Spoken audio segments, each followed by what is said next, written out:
UPSC தேர்வில் தேர்ச்சி பெற்றிருக்கக்கூடிய ஐஏஎஸ் அதிகாரி ராதாகிருஷ்ணனின் மகன் அரவிந்த் ராதாகிருஷ்ணன் நம்மோடு இருக்கிறார். அவரிடம் இந்த பயணம் குறித்து பேசலாம். வணக்கம். ஏற்கனவே எம்பிபிஎஸ் படித்து முடிச்சுட்டு மருத்துவராக இருக்கிறீங்க. இந்த நிலையில் ஐஏஎஸ் எக்ஸாம் யூபிஎஸ் எக்ஸாம் எழுதி இப்போது அந்த எக்ஸாம்லேயே தேர்ச்சி பெற்றிருக்கிறீங்க. என்ன காரணம்? இப்போது நீங்கள் சொன்ன மாதிரி நான் எம்பிபிஎஸ் வந்து 2020 முடிச்சுட்டு நான் வந்து போஸ்ட் கிராஜுவேஷன் செட்டிநாடு மருத்துவமனையில் ஃபைனல் இயர் பிஜி ஜெனரல் மெடிசனாக இருக்கேன். அதே நேரத்தில் இந்த யூபிஎஸ்சி எக்ஸாமும் நான் வந்து எழுதி இந்த தரம் ஆல் இண்டியா ரேங்க் 80 வந்திருக்கு. ரெண்டுமே இங்கே என்னென்னா மெடிசனும் சரி சிவில் சர்வீசஸுமே என்னென்னா ஒரு சர்வீஸ் ஓரியன்ட் தான். என்னென்னா நம்மளோட ஸ்கேல் தட் இஸ் இப்போது மெடிசின்னா நம்ம வந்து ஒரு 10 to 15னா ஆப்வியஸாக சிவில் சர்வீசஸில் நம்பர் ஆஃப் பீப்புள் நம்ம ஹெல்ப் பண்ண முடியுங்கிறது நிறையங்க. அதுதான் மெயின் டிரைவிங். அதை தவிர்த்து நம்ம ரோல் மாடல்ஸ் வீட்லேயே அப்பா இருக்காங்க, அந்த நிறைய ரோல் மாடல்ஸ்லாம் பார்த்து நம்மளுக்கு வந்து சிவில் சர்வீசஸும் எழுதணுங்கிற இஷ்டம் இருந்துச்சுங்க. டாக்டரில் இருக்காதது அப்படின்னு சிவில் சர்வீஸில் இருக்குன்னு நீங்கள் நினைக்கிறீங்க? மெடிசின் வந்து இப்போதைக்கு நிறைய இது க்யூரேட்டிவாக இருக்குது. தட் இஸ் இப்போ ஒரு நோய் வந்துச்சுன்னா டாக்டர்கிட்ட வராங்க, நாங்கள் ட்ரீட்மெண்ட் பண்ணி கொடுக்குறோம். பட் நான் என்ன ஃபீல் பண்ணுறேன்னா ப்ரிவென்டிவ் மெடிசின்லேயே இருக்குது, அதோட இன்னும் ப்ராட் பேஸ்டாக சிவில் சர்வீசஸில் இருக்குது. எங்கன்னா நம்ம இது நோயை வர விடாமையே நம்ம ஆக்கலாம், நம்ம வந்து முன்னெச்சரிக்கையாக நம்ம சில நடவடிக்கைகளை எடுத்து அது வந்து சிவில் சர்வீசஸில் இருக்குதுன்னு நினைக்கிறேன். நிறைய சர்வீசஸ் இருக்குது, ஒவ்வொரு சர்வீசஸ்க்கும் அதுக்கு ஏற்றபடியான ஒரு ஐடியா இருக்குங்க இந்த சோஷியல் டிட்டர்மினன்ஸ் ஆஃப் ஹெல்த்தில். இந்த யூபிஎஸ்சி எக்ஸாமாக இருக்கட்டும், இல்லை அந்த ஐஏஎஸ் அதிகாரி ஆகணுங்கிற அந்த ஒரு ஆர்வங்கிறது எப்பயிலேருந்து வந்தது? அது உங்கள் அப்பாவை பார்த்து வந்தது தானே? டெஃபினட்டாங்க. என்னென்னா நான் சின்ன வயசுலேருந்து என்னோடய அப்பாவோட ஒர்க்கு பார்த்துருக்கேன், அதே மாதிரி அவரோட ஒர்க் ப்ரொஃபைல் பார்த்துருக்கேன், நான் அவரோட ஃப்ரெண்ட்ஸோட ஒர்க் ப்ரொஃபைலும் பார்த்துருக்கேன். ஸோ இந்த சிவில் சர்வீசஸ்ங்கிறது என்னதுங்கிறது நான் க்ளோஸ் ரேஞ்சிலேருந்து பார்த்துருக்கேன். அண்ட் அதோட பொட்டென்ஷியலும் என்னென்னு தெரிஞ்சுது. இது வந்து ஆப்வியஸாக ஒரு காரணம். அதே இது போஸ்ட் எம்பிபிஎஸ்க்கு அப்புறம் நான் முன்னாடியே சொன்ன காரணங்கள்னால என்னென்னா நம்ம ஒரு தரம் ட்ரை பண்ணி பார்க்கலாமேன்னு ஆரம்பித்தது தான் இந்த தரம் 4th அட்டெம்ப்டில் வந்து ஆல் இண்டியா ரேங்க் 80 வந்திருக்கு.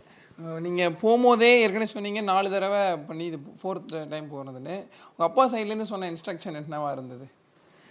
ஸோ என்னென்னாங்க அவர் எழுதின இயர்ஸ் கொஞ்சம் ஒரு ஆல்மோஸ்ட் ஒரு 30 இயர்ஸ் முன்னாடிங்கிறதுனால இந்த ப்ரிலிம்ஸ் மெயின்ஸுங்கிற முதல் 2 கட்டம் வந்து கொஞ்சம் மாறி இருந்துச்சுங்க. தட் இஸ் எனக்கு தெரிஞ்ச போன டெக்கேடில் கொஞ்சம் மாற்றிருந்தாங்க பேட்டர்ன் எல்லாத்தையுமே. அதனால் அந்த டைம் அவரோட மென்டல் சப்போர்ட் அண்ட் என்னோடய ஃபேமிலி மெம்பர்ஸும் பேரண்ட்ஸும் கிராண்ட் பேரண்ட்ஸ் அண்ட் என்னோட கிராண்ட் மதர் ஆஃப் லேட் இந்த லாஸ்ட் 1 இயரில் ரொம்ப மென்டல் சப்போர்ட் கொடுத்தாங்க ஃபஸ்ட் 2 ஸ்டேஜஸில். பட் இன்டர்வியூ ஸ்டேஜில் என்னென்னா ஃபாதர் வந்து ஆல்மோஸ்ட் டெய்லி ஒரு ½ hour ஆச்சு எனக்கு டைம் எடுத்து நிறைய கொஸ்டின்ஸ் கேட்டு அண்ட் ஆன்சர் அனாலிசிஸ்க்கு ஹெல்ப் பண்ணார். சில பேருக்கு ஒரு வேலை கிடைக்கிறதே கஷ்டமாக இருக்குது. ஒரு வேலை கிடைச்சிட்டா சரி தான், இதில் போயிட்டோமே விட்டுறலாம் அப்படின்னு இருக்கக்கூடிய சூழ்நிலையில் கண்டிப்பாக இந்த பொறுப்புக்கு வந்தே ஆகணும் அப்படின்னு ட்ரை பண்ணி 4th அட்டெம்ப்டில் வந்திருக்கீங்களே, அதுக்கு என்ன ஒரு முக்கியமான ஒரு ஊன்றுகோலாக இருந்தது உங்களுக்கு? அதுதாங்க. ஸோ இப்போது நான் வந்து எல்லா கேண்டிடேட்ஸுக்குமே சொல்ல விரும்புறது என்னென்னா டெஃபினட்டாக நம்ம விடாமுயற்சியாக இருக்கணும். என்னென்னா இந்த எக்ஸாம் வந்து காம்படிஷன் அவ்வளோ நிறைய. சரியா, நீங்கள் இந்த தரம் கிளியர் பண்ணலன்னா நம்ம வி ஆர் நாட் குட்னு நினைக்காம இந்த வருஷம் நம்மளுக்கான இது இல்லைன்னு நினச்சிக்கிட்டு நெக்ஸ்ட் இயர் ட்ரை பண்ணணும் டெஃபினட்டாக. அதே நேரத்தில் நம்மளோட அப்ரோச்சும் கரெக்டாக இருக்கணும். இதுதான் என்னோட மைண்ட் செட்டுமே. நம்ம ஃபஸ்ட் 2 டைம்ஸ் நான் வந்து ப்ரிலிமினரி எக்ஸாம் கிளியர் பண்ணலை. பட் இருந்தாலும் எனக்கு உள்ளூர என்ன தெரியும்னா நான் வந்து பார்த்த கோவிட் டியூட்டிஸாக இருக்கட்டும், இல்லை என்னோட இன்டர்ன்ஷிப் டைமாக இருக்கட்டும் ஹெக்டிக்காக இருந்துச்சு. ஸோ ஃபுல் ஃப்ளெஜ்டாக படிக்க முடியலன்னு எனக்கும் தெரியும். அதனால 3rd டைம் நல்லாவே நான் வந்து படித்து கிளியர் பண்ணும்போது எனக்கு ஆல் இண்டியா ரேங்க் 361 கிடச்சிச்சு. தென் நான் ஒரு இயர் பிரேக் கொடுத்தேன். ஏன்னா நம்ம ஒரு ரேங்க் கிடச்சிருக்கேன், திருப்பி எழுதுறத விட ஏன் 361 கிடச்சிருக்கு, அதோட இன்னும் பெட்டர் பண்ண முடியுமா, இல்லை என்ன நம்மக்கிட்ட என்ன இம்ப்ரூவ் பண்ண முடியும்னு நான் வந்து யோசித்து பிளான் பண்ணி அந்த சேஞ்சஸ் பண்ணது தான் இப்போ ஆல் இண்டியா ரேங்க் 80 கிடச்சிருக்கு. ஸோ எனி கேண்டிடேட் நான் என்ன சொல்ல வரேன்னா நீங்கள் வந்து டெஃபினட்டாக ஒரு பர்சீவரன்ஸ் இருக்கணும். தட் இந்த தரம் இல்லைன்னா நம்ம நெக்ஸ்ட் டைம் நம்மளுக்கு டெஃபினட்டாக கிடைக்கும்னு. இறுதியான கேள்வி, ஏதாவது ஒரு குறிப்பிட்ட டிபார்ட்மெண்ட்டை தேர்வு செஞ்சு தான் இந்த யூபிஎஸ்சி எழுதுனீங்களா, இல்லை எல்லா டிபார்ட்மெண்ட்டுக்கும் சூட்டபுளாக மாறிக்கலாம்னு முடிவு பண்ணியிருக்கீங்களா? இல்லைங்க, டெஃபினட்டாகவே இந்த சிவில் சர்வீசஸ்ங்கிறது நம்ம சூஸ் பண்ணுறது கிடையாது. நம்ம வந்து ஓப்பன் மைண்டடாக தான் போகணும்.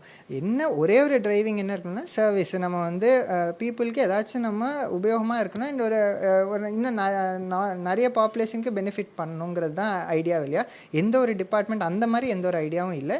நம்ம சர்வீஸ் தான் நம்மளோட டிரைவராக இருக்கணும். ஏன்னா நீங்கள் எல்லா சர்வீசஸ் ஆல் இண்டியா சர்வீஸாக இருக்கட்டும், குரூப் ஏ சர்வீஸாக இருக்கட்டும், குரூப் பி சர்வீஸாக இருக்கட்டும், நீங்கள் காமனாக பார்த்தீங்கன்னா சர்வீஸ் தான் அதோட ஒரே காமனாலிட்டி. ஏன்னா அதோட சர்வீஸ் பண்ணுற விதம் வேறு மாதிரியான விதம். ஸோ நம்மளுக்கு வந்து நம்ம ஒரு டிபார்ட்மெண்ட் தான் எனக்கு வேணும்னு அந்த ஐடியாவில் யாருமே வர முடியாது, நானும் வரல. ஒரே ஐடியா என்ன, நம்ம சர்வீஸ் பண்ணுங்கிற ஒரே இதுதான். என்னதான் ஐஏஎஸ் அதிகாரியோட மகனாக இருந்தால், ஒரு மருத்துவராக இருந்தாலும் சிறு வயதிலிருந்து தன்னோட அப்பாவோட அந்த பணிகளையும் பொறுப்புகளையும் கண்கூட பார்த்து தானும் எப்படியாவது ஐஏஎஸ் அதிகாரியாக மாறணும்னு ஒரு எண்ணத்தோட யூபிஎஸ்சி தேர்வில் பாடுபட்டு படித்து தேர்வு பெற்றிருக்கிறாரு ஐஏஎஸ் அதிகாரி ராதாகிருஷ்ணனோட மகன் அரவிந்த் ராதாகிருஷ்ணன். தமிழ் ஜனம் செய்திகளுக்காக ஒளிப்பதிவாளர் லோகேஷுடன் செய்தியாளர் வீரகுமார்.